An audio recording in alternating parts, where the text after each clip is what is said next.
Wednesday, October the 27th. Beef war, first spy captured. Lucan declared dead. Quincy smells a rat. Lords abolished. Countdown ratings soar. Please welcome the man who is female Viagra, Mr. Ian Lee.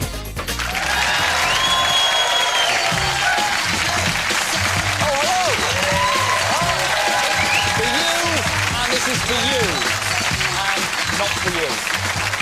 Hello and welcome to the 11 o'clock show. So the government has finally decided to get rid of the House of Lords, and this time they're not messing about. They've started by declaring that Lord Lucan is now officially dead. If that works, who knows, they might bump off a few more later in the week. Soon the only person sitting on the Lords will be Tara Palmer-Tomkinson. Over the bins. The Earl of Burford, Charles Francis Topham de Vere-Beauclerk, staged a one-man, seven-name protest, arguing that the Lords are not an obsolete, outdated anachronism. Well, no wonder he's so stupid. In his school, it must have taken all morning to call the register. And how does It's a joke.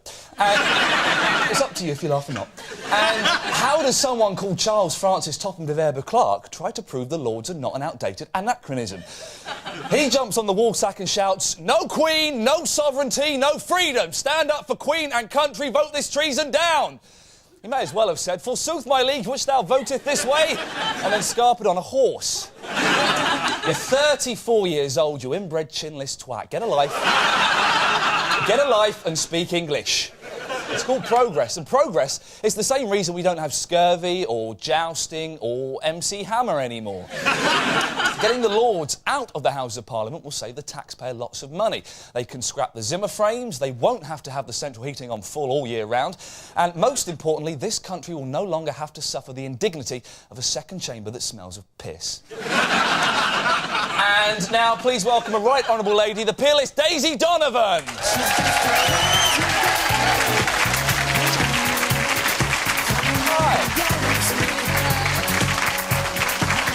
Thank you. Daisy, who would you like to see elected to the new House of Lords? What about Michael Flatley? Because people already think he's a lord, don't they? A gay lord.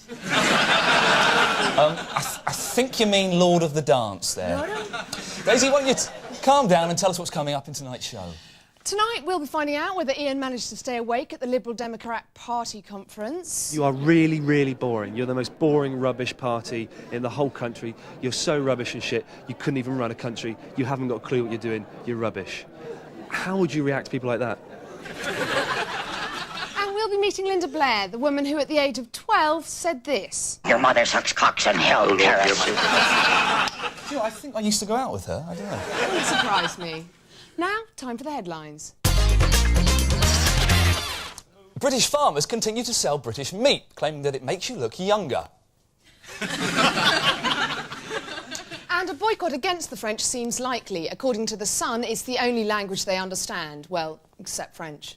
Of course, if the boycott happens, we might have to say au revoir to brie and camembert. But why is French soft cheese so delicious? Well, apparently, French farmers have a special way of pulling back the foreskin.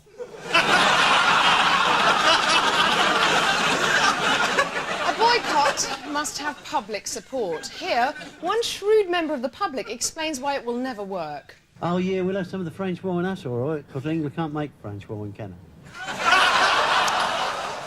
Looking at him, maybe the French have got a point. I don't know.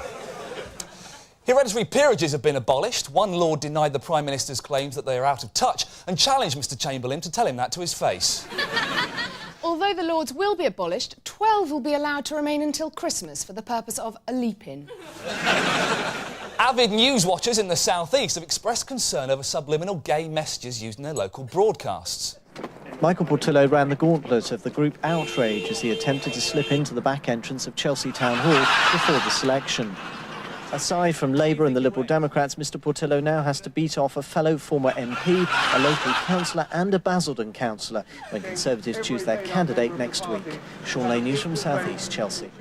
That man has seen my reports. He's copying me. He certainly is, Daisy. Elsewhere in politics, a recent poll shows that Tony Blair's popularity has slumped from 80% to 52%, with one-third of the electorate seeing him as arrogant. When asked for a reaction, the Prime Minister said, "Shh, as if."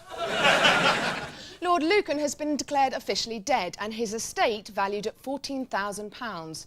Not bad for a Sea-Reg Volvo. And finally, international news. In Beijing, Chinese disco fans tried to break the record for the slowest ever synchronised YMCA routine.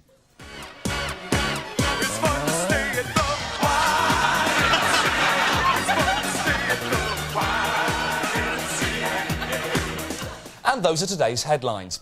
Now, Daisy, with all this beef stuff going on, are you supporting the boycott? No, certainly not, Ian. He hits women, doesn't he? Well, let's find out. Here's Alan Francis with this dispatch from the front line of the meat war. Not content with killing our princess, the French are at it again.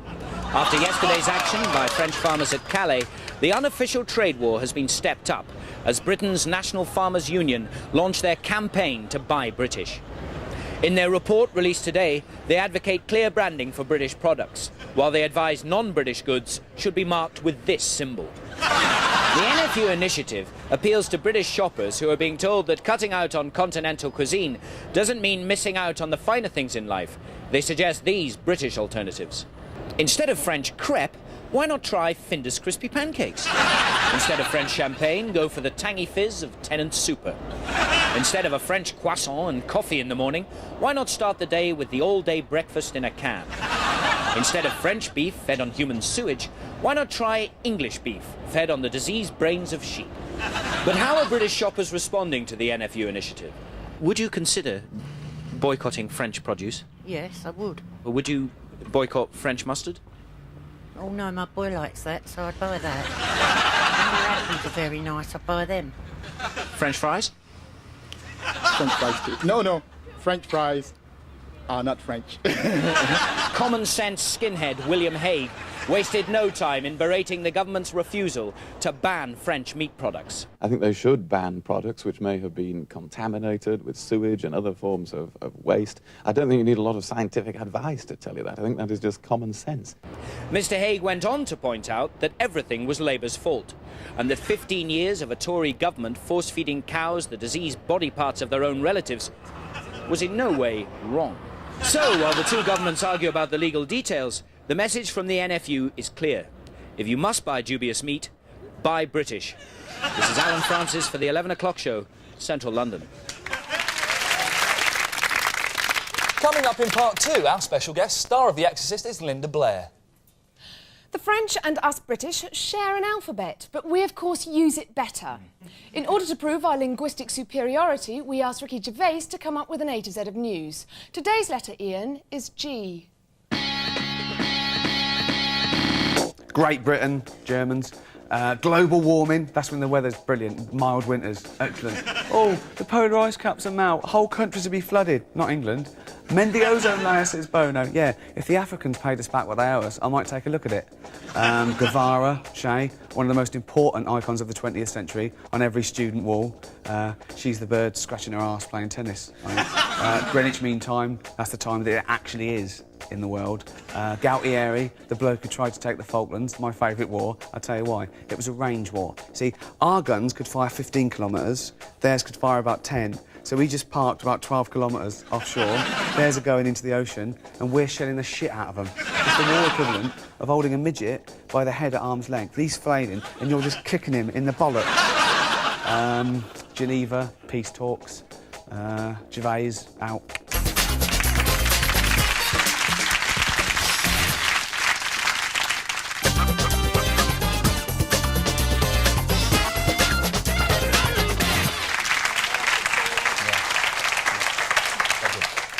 Welcome back to the 11 o'clock show. Now it's time for showbiz news.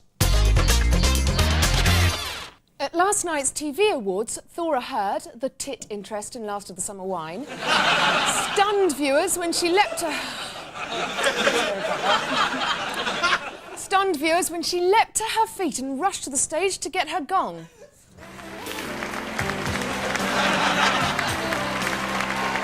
More on that story later.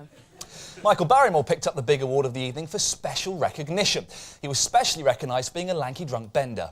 I thought you were up for that, Ian. Yeah, I only had fitted 2 of the categories, I'm afraid. Oh, yeah, you're not that tall. Now, ex-Corrie actor Stephen Billington is starring in a controversial new play which portrays Jesus as a gay man. The scene which gives it away is when he feeds 5,000 people with only 2 loaves, 5 fishes and a quiche. Caprice has denied rumours that she's dating Rod Stewart. She said, "I don't need another saggy blonde twat between my legs."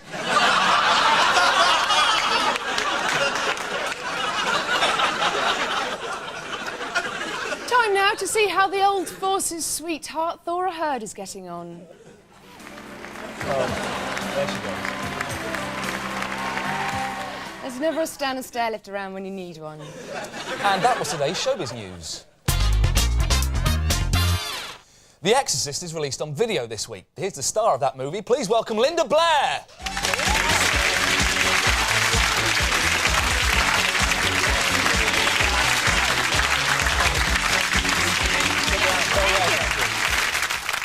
Pleasure to meet you.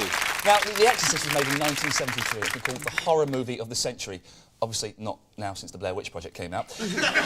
And Ghostbusters too, of course. Let's have a look at a little clip if we can. By this sign of the Holy Cross of our Lord Jesus Christ, who lives and reigns with the Father and the Holy Spirit. Damien! Amen. Wow. Now, you were 12 when you made that. When did you first watch it? I was 13, 14, but it came out when I was 15. Right. So Still I too saw young, it in the beginning. Still right too away. young to see it, though, legally. Well, at least in America, as long as you have your parent with you or Right. whatever, you're allowed to see it. And of course, I had made the film, so it was like a private screening. Yeah, really. yeah. Did you understand it at that age? It's quite in-depth, isn't it? I think that one of the things that people don't understand is when you're young, you don't know everything about religion. When we were making the film, it wasn't like I understood what the devil was or anything. And so watching the film, it was just a different experience for me. I mean, the special effects were incredible, and being part of it was quite an experience. But I think, most importantly, people thought that there was something wrong with me. Now, of course, you know, I'm not saying that there is not, but... So did people actually think that you were possessed by the devil in real life? And would you get priests coming around trying to heal you? No, but you could see it in people's eyes. Yeah. You could see it in people's eyes. And of course here, even in London, that was quite a free-for-all. It was something else. There was journalists from around the world congregated here, and the headlines, of course, were that I was in a mental institute and that all this, yeah, so it's kind of why I didn't come back for a long time. You guys weren't very nice to me. Yep. Now piss off! I'm joking. You stay like... OK. And now the film's released on video and DVD this week. Yes, you Do you all think have it's been as missed out for scary as- 15 years. Yeah. Do you think it's as scary as Blair Witch, though? Have you seen Blair They're Witch? two different films, and many people have asked me about that this week. Of course, they took my name, you know, and called me a witch. It was not very nice. It did very well in America. They're two different types of films, and you'll see for yourselves. I'm not. Were you scared by Blair Witch Project? No. Neither was I. I shit myself, to be honest. Now, what have you been doing since The Exorcist? I want you to name some of your films. Oh, let's see. Roller Boogie, Hell Night, which was just re-released, which is doing well in America. Sweet Hostage with Martin Sheen, Born Innocent, Sarah T. Don't forget, of course, Chained Heat, Bedroom Eyes 2, and Up Your Alley. Up Your Alley? What was Up Your Alley Alley? about? Is that about Kirstie Alley or anything? Fertility treatment? Yes, it was. Oh, really? It hasn't all been scary stuff, because you started your career as a child model. Wasn't one of your first jobs modelling for a Heidi doll? I see we have a doll out here. You've actually got one. Actually, no, that's not Heidi. Heidi was a little doll, and you pushed her belly button, and her hand went up and said, "Hi, Heidi." Does that work on you? No, OK. Right, OK. Now, Why don't you give it a go? See what happens. We'll do in my dressing room later. Now, we have managed to get one of your dolls here. I took it home last night and played with it, and it started to do this. Oh, no. It didn't.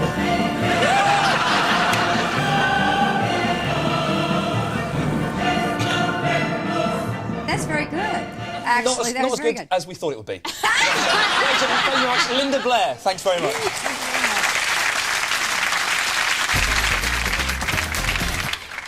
Knock, knock. Who's there? The World Health Organization. Who? Precisely. Yeah, the World Health Organization is in the news this week because it's worried about our mental health. Apparently, Britain spends so little on tackling depression, we're all in danger of becoming a nation of miserable bleeders. Depression is everywhere. Even funny man Mike Yarwood is suffering from clinical depression. Apparently, he keeps hearing voices in his head, but they're all slightly unconvincing and date back to the mid-70s. So, to jump on the depression bandwagon, here's the 11 o'clock show's Blues and Don'ts. If you're feeling blue, do whistle a happy tune. Don't whistle the complete works of Radiohead. Do try to rise early and remain socially active. Don't spend a week in bed crying and masturbating. Unless you're wonky gobbed artist Tracy Emin. Do speak to others about your depression. Don't go on and on and on about it, for Christ's sake. Do take Prozac. Don't wash it down with a cup of bleach. Do lift up your head and smile. Don't bother. What's the point? You'll die one day, possibly alone and definitely in pain. A new survey has discovered that women get paid less than men for doing exactly the same job. And that's why Daisy gets the bus home and I take a stretch limo packed with booze and easy women. To explore the gender gap, I made this special report for less than Ian would have. A report out today reveals that women earn 20% less than their male counterparts, the men. As a woman who's 20% short in money, not height, I came to London to find out why. Lily Savage. Yeah, I know Lily Savage. Don't you think she'd get paid more if she was a man? Well, she's a man. Do you think it's right that women get paid less? No, not if they're doing the same job. But they are always on the period. What do you mean, always on the period? On the rag? On the glob? No, I'm not with Got the painters in? Oh, I understand, yes. What jobs do you think women should be paid more for, apart from the obvious care work, office work, sports, modelling, policing and armed forces? More money? Mm-hmm. And I can't think of any, to be truthful. Exactly. Do you think women are professional at work? Oh, yes, they are. Sorry, can you hold on 1 second? Hello? How was it? Excuse me, I'm sorry, I just have to go now. Hold 2 seconds. If you were me, and I was you, and you were interviewing me for this, should you be paid the same as me? Try it. No, Hold that. And you can ask me a question. Why are you doing this survey? I'm not going to answer that because you're media filth. Brilliant. Filthiest mouth in television. Now it's time for more news just in. Over £200,000 in coins have gone missing from the Royal Mint. Police said the thieves could be yards away by now. A ban on women joining the Royal Marines was upheld by the Euro Parliament this week. However, a spokesman for the army say they now regret the decision as the washing up in the barracks is getting a bit out of hand. The Pope has been telling elderly people that they should live life to the full. That from a 79-year-old virgin who still has to work and spends a lot of time in church. Having delivered the message, His Holiness immediately keeled over with the weight of one of his own piles. Posh Spice has been talking about married life with hubby David Beckham. She describes their home's 9 bedrooms, or as Victoria puts it, one for every day of the week. And that was more news just in. Over the last few months, I've been taking a long, hard look at my life and I've decided there's a political hole in it. So do you know what I've decided to do? No, Ian, I've absolutely no idea. Have a look at this. Since the age of 6, I've only been a member of 2 clubs, the Airfix Modelers Club and S Club 7. But recently I've decided this isn't enough. So over the next few weeks, I intend to invite the 3 main political parties to cajole me, charm me, bribe me, and even beat me into joining them.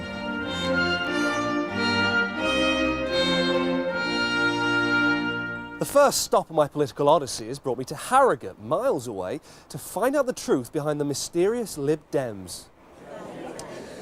So we've all registered at the conference, everyone's got their ID cards and they're all done perfectly, except for one mistake on mine. They've called me Lane Lee. What's the best reason for voting Lib Dem? The other two parties don't seem to have any real ideas. In one word, why should people vote for the Liberal Democrats? The only party... In one word. Social justice. In one word. Paddy Ashdown fought long and hard and just managed to drag your party to third place in the general elections. Will Charles Kennedy be as effective, do you think? Paddy Ashdown took us... made really... Calm down. If I joined the Liberal Democrats today, what would I get today? Well, you become part of an organisation trying desperately to sort out a lot of very difficult problems in the country. You get the opportunity to be part of that. They've spelt my name wrong.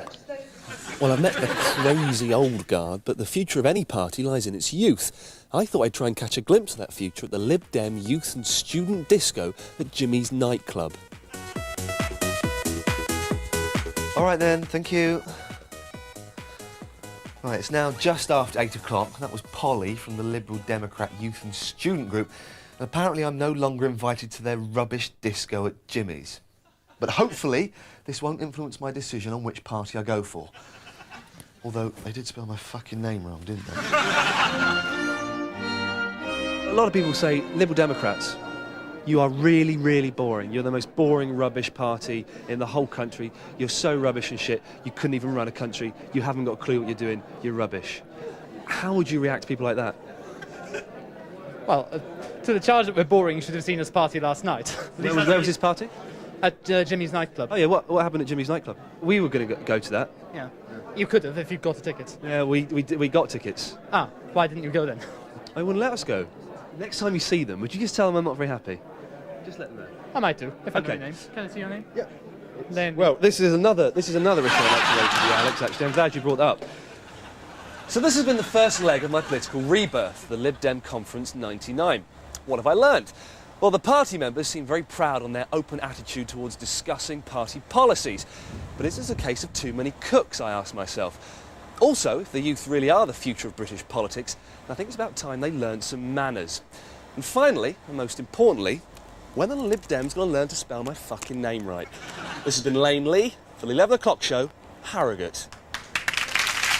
Not too impressed by the Lib Dems. No. Not that impressed by them. For an update on today's main story, go over now to Alan Francis in Dover. Alan, what's the mood like there? Well, Ian, with the prospect of a trade war, people are hoarding foreign goods. The English are heading for Calais to stock up on wine and cheese, and the French are heading here to Dover to make sure they don't run out of Marmite and Scotch eggs. And does the French government look like withdrawing the British beef ban? Well, Ian, not for the moment, but if my memory serves me correctly, they didn't object to some British beef crossing the Channel in 1944. Thanks to Alan Francis in Dover. Thank you, Ian. Tomorrow night, our special guest will be Michael Winner. And we'll be hearing from this man. Did you ever work for President Reagan? Yes, I was his Secretary of State. I know him very well. Is it true, looking back now, that Reagan and Thatcher was actually doing it? Is that really true? Doing it? For real? Just before we go, proof that Hillary Clinton's going out of her way to keep her man. Good night.